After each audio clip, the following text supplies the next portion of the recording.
Canadians have such a magical energy about it. There's something so specific, and it's my favorite competition of the whole season. I mean, the Olympics was cool, but the Canadians is something very special.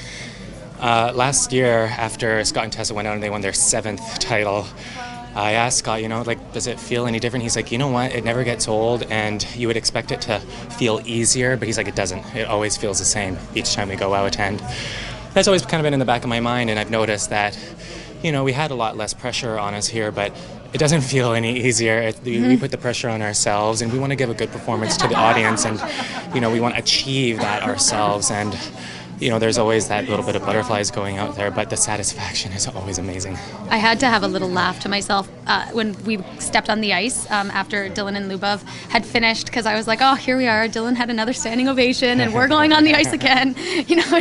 It's a familiar situation, so I had a little chuckle to myself, thinking like, oh, another Canadians after Dylan's standing ovation.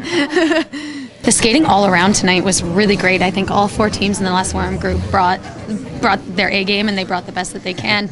And when we watched Kristen and Michael and Julianne and Charlie skate, and I was thinking like, wow, like, are all of us going to skate that well? Like, this is pretty exciting. And to be a spectator, to watch that and be part of that, I know it's a very special energy. Yeah, it kind of made our job waiting backstage a little easier because we were entertained by what was happening on the screen. We have still left room to improve ourselves, especially with the long program. I mean, the last few long programs have been phenomenal, but there's that little bit more that we know we can push it and that we can let the program grow. And we're still going to have 4 continents before the World Championships, so we can put more mileage on it so that when we get to Worlds, it's at its absolute peak.